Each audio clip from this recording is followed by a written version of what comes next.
right, guys, favourite segment, special people that specialise in really special things. And this morning, we've got a mate of yours, Clint, helping out. We do. He is an av geek, first and foremost. He is a former Nine News journalist, now running all things media and communications at Melbourne Airport. Say hello to Andrew Lund. Andrew Lund, good morning. Morning, everybody. Are you an aerosexual?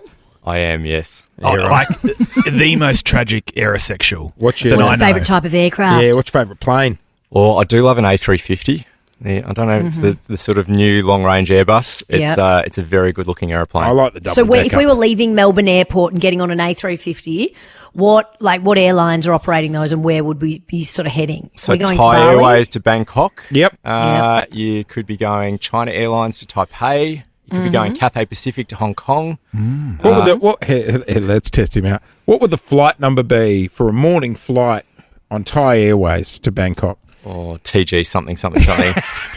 There you go. TG, is that their code? That's their code. Now, look, the reason we wanted to get you in as an expert on airports is because, let's be honest, they're about to get hit hard. School holidays start later on this afternoon. What would be the busiest time of the year for you guys? Look, school holidays. January was the busiest month we've ever had in the history of the airport. Wow. And July is shaping up to be pretty busy as well. We're expecting 115,000 people through the airport today. Oh, jeez. How does that make you feel? Well, he's not going to the airport, so don't worry about it. But you know when they say, it's a busy day, you've got to get there 2 hours before your flight. Now, I am arriving at security about 40 minutes before my flight tops. That's how I operate. Yeah, if that. Do you really need to be there an hour and a half before your flight?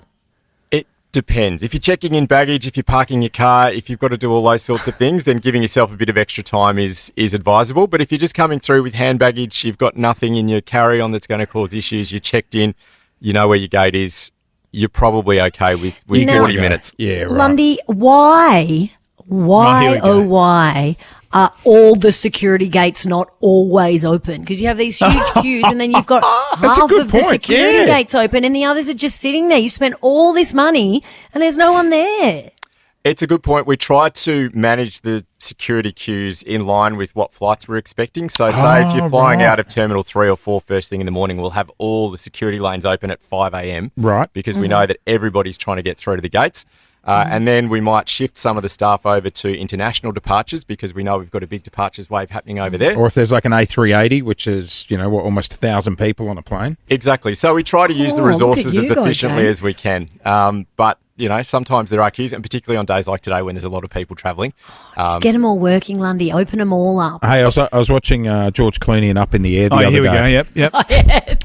Very realistic. And he was describing the sort of person that he likes to line up behind at the security line. Would you recommend staying away from families? Do they hold up the line? Oh, no, it's the oldies that That's have to what get the hips and the knees done. Oh, look, as a father of 2 young children, I have a lot of time for people travelling with young children because I know what it's like. Yep. It's hard. So, just be patient with everybody would be my advice. Lundy, what has surprised you about the airport? You're a couple of years into this new job because you are an aviation enthusiast, as I say. Is there something that, the way something works, the way, planes are organised, is there something that would amaze us that's amazed you? I think it's just the number of specialised roles there are that are required to get things moving and get it up in the air. Like people who do baggage, they're really specialised in baggage. Like there's people whose speciality is the conveyor belts that move your baggage. Yeah. And, those They belts take too long too. Can you give them our feedback? Well, I was watching because there's the new airport show, which is based on Channel 10. Yeah, based on the airport at Tullamarine, and they're replacing one of the globes. Say it properly. In the taxiway. Tullamarine. Tullamarine. And one of the airport Sparkies got called out to replace the globe just on the road in the taxiway. And the globe's worth like hundreds of dollars. They're massive. And I didn't even think. I was like, yeah, of course you'd have to have electricians just on site, ready to go all the time. and there's thousands and thousands of those lights that need replacing. Yeah, it's incredible. Like the airport actually takes up more land than the Melbourne CBD. Wow. It's a huge precinct. So imagine trying to look after that and keep all of that running. It's a big gig. Also, is there a jail under the prison? Oh, God. Under the airport, not the prison. Go again, Loz. Just do the pickup.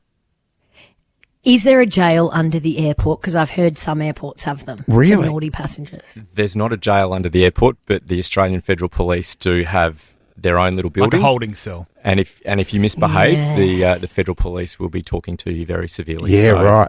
Be on your best It's always behaviour. the people that have got on the bintangs on the way back from Bali. I'm pretty good at watching those border security shows going, yeah, they got something strapped to their body. Yeah. Yeah. Well, you can pick them. Yeah, Pick them a mile away. can a pick bit 'em. like RB2. Yes, yeah. They're over. Can you explain this clip I saw on the telly the other day when you guys had a code brown at the airport? Shit happens. We've had a spill of some effluent waste on the tarmac. It's come from a toilet truck, the truck that normally disposes of the waste from the aircraft. Allegedly, there was an issue with the hose. So approximately, the airside safety told us around about 20 litres have spilled onto the tarmac, which requires a 20 clean-up litres? before the bay can be opened for use. So we've organised our terminal cleaners to come and clean up the waste. It That is happens. a shit show.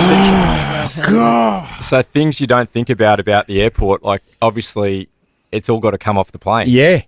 So it gets sucked into trucks and then it gets taken to a place called the honey pot. And What's the honey pot? Like a sewage farm? it's basically a giant hole in the ground where the trucks pump all of that into, and it gets All the blocked. shit? It gets blocked. Whereabouts and is when that? it gets blocked, there's a poor guy who's got to come out with a wooden plunger? stick No. and unblock the honey pot. So That's a shit if job. ever you think you're having a bad day at work, just know that there's a worse job. Wow. Oh, that is horrific. Guy. What does it really smell like when they open the doors on a long haul flight? You can tell. Yeah, right. After 14 hours, there's a lot of Odours. odours that have built up. So in the international terminal, you can tell when a long haul flight's arrived and the door's been opened. You get a little whiff. Obviously, you guys have fire stations on site. I saw on the news you guys were doing sort of some practice drills the other week.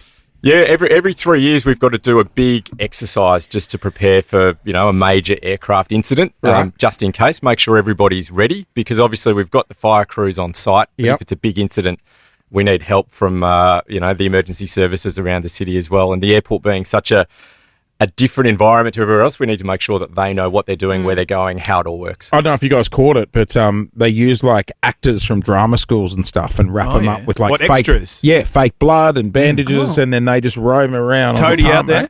Toady from Probably, Neighbours yeah. would probably be out there. Yeah. And then the fireys have to rehearse it. Okay, for travellers, Hey, sorry, Loz. For travellers, what's the quietest time to travel? When should we be booking our flights? Not school holidays. Yeah, of course, yeah. If you can avoid the school holidays, then you'll be doing well. Tuesdays and Wednesdays typically quieter, or Saturday afternoon if you're flying domestically. Good time to go. Right. Okay. Fridays, Sundays, Mondays. Avoid. Yeah, right. If you can. Lundy, let's treat this as a suggestions box. Oh, no. Can you make it illegal for people to stand so close to the belt when the bags come out? Oh, It doesn't make the bags come any faster if you stand right up to the thing. Why doesn't everyone stand further back? We need to make it clearer. Stand back. Let people get through. Maybe they with should the get electric bags. shocks. Loz, I'm with you. Do you want to come and be a Yeah. volunteer at the airport and you can enforce some etiquette? I can see her in the bib, the coloured bib out there at the information It's box. just so annoying because you've got so many people out there tapping on the windows going, do another lap. Your person's not here to be picked up yet. Let's lay off that and get them inside, getting people stepping back from the belts with the bags. Lundy, there was a wild rumour doing the rounds many years ago. So treat it as a rumour or fact. When they built the airport, did they build a train station underneath? Like what could be used as an underground station? They did not. They put it on the plans. So you look back at the plans from Yeah. the 1960s and there's an underground train station marked in the forecourt. There is no underground train station. There are some tunnels, though, that we use for shifting the baggage trolleys around the place. Oh, yeah. And from a certain angle, if you squint, you could think that it was maybe a really tiny little train station. It looks a little bit like a New York style Yeah, right. grotty train station. But that's for the bags. But it's for the trolleys, yeah. Yeah, You're right. not fitting Okay. a train in there. It's a rumour. It's a rumour, I'm afraid. We are working on the train. We want the train I want the train. I'll catch the Sky Bus every day. Yeah, I think what by- about that? Lundy, to get to work, catches Just the the Sky Sky Bus. every day. You get a great view from the top deck. Yeah, but it must be so disappointing. You're the only one without luggage. You're not flying anywhere. You're just going to work. It takes a bit of getting used to getting off and getting the whiff of the airport and then not going anywhere and getting back on and going Lauren home. was once upon a time an ambassador for I the was the Sky face of the Bus. Sky Bus for a season. the only time yeah, she this is what I scored it. said on the ads. Do you want to have more money for ice creams on your holiday? Well, take the Sky Bus. So her voice has ridden the bus, at least. Can we talk for people who are doing stopovers at Melbourne Airport or if flights are delayed? Sometimes you see people sleeping on the floor. Is there lounges and stuff you can pay just to go into as visitor passes? Like you don't have to be a member? Yeah, in the international terminal, there's a couple of pay-per-use lounge options. Yep. Some of them have time limits, though, so you're probably not going to be able to, spend 12 Right. hours sleeping the night. Gotcha. If you, But if and your flight gets delayed and you got 6 hours, then it's great. You can just pay to go in, have a shower. in the international terminal, Yep. yes. Domestic, different situation. Yep. We don't have those options in the domestic terminal. Hopefully, you're not copping a 6-hour delay, but there are a couple of airport hotels that you can always pop over to Yeah, if you are Oh, desperate the for a Park shower. Royal. The Park I Royal, always the see the Novotel, the sign. Ibis.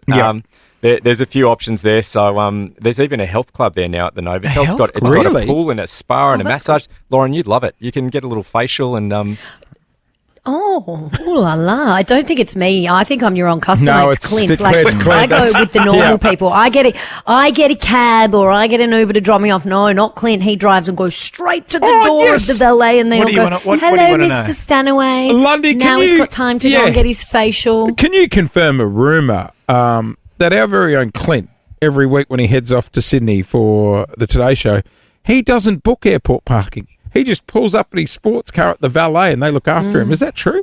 that's what they Throws do him at the his valet. keys. They look after you very well at the valet. The valet team, can I tell you, are sensational. They come Shout running out like it's a pit crew at the Formula One. Myself and Eddie Maguire. Apparently, Eddie Maguire's a high flyer at the Qantas Valet, or the Melbourne Airport Valet. Jesus. Listen to you Good two. service. Meanwhile, I'm doing park and ride. 8 new food courts opened up at Qantas too, hasn't it? And Lundy's on the Sky Bus, mate. No, yeah, sorry. Yes, new food court in Qantas. Hopefully people have had a chance to have a look at that. There's some good options there. It needed a bit of a refresh. It was looking a little bit tight. I don't know if you remember the Hungry Jacks from a few years ago. It was looking a bit downtrodden. So there's a new schmick Hungry Jacks there and some really good food options there as well. And you schmick The hungry. chocolate mousse You need that more Liv eats staff is at my, Rolled as well, if I'm putting that. Oh, what was the that one? suggestions box. This is not a suggestion box. It's an expert segment. It is not how we're remodeling. Well, there's the- always a big queue at Rolled. They need more staff. There's always a big queue at Roll. There's always a queue for coffees at 5 a.m. in Terminal 3 and 4. We're onto it, but there's only so many coffees Yeah, you can great. make. I love the Terminal 4 food court. Yeah, it's good, isn't it? Oh, it's solid. It is solid. Is that the one with Rolled? Yes. It's the one we've got. We're yeah. about to get a schnitz Yeah, as it's got well, a which menu. everyone in the Oh, airport is very excited about. Schnitz! Oh, because I thought it was a dark day when Muffin Break moved out, but we're getting a schnitz. I think the we're very only excited issue about with it. Terminal 4 is that the walk from Terminal 4 food court to Virgin is a little bit extensive. That's all I'd say. Oh, yeah, You we need used a to go down travelator. the stairs. You need a travelator to get through. Look, there can Now, be what's some long walks happening- at the airport. Sorry. That's true. But if you've had your schnitz No. chips or whatever, then you're good. You fueled up, ready to go. What's happening with the old tin shed where Tiger used to be? So that's gone. That's turned into Terminal 4. Oh, that is Terminal 4 now. Yeah, so there's sort of, if you look at Terminal 4 down the Rex end, you'll sort of notice the remnants of what used to be the Tiger Shed and some of the Rex flights board out of the old Tiger Shed. gates. Right. But yeah, it was a special terminal, the old Tiger terminal. I don't know if you remember that, the old chain mesh Yeah. fence and the Yeah, open yeah, air yeah, it baggage was a claim. shed. What we've got there now is much better.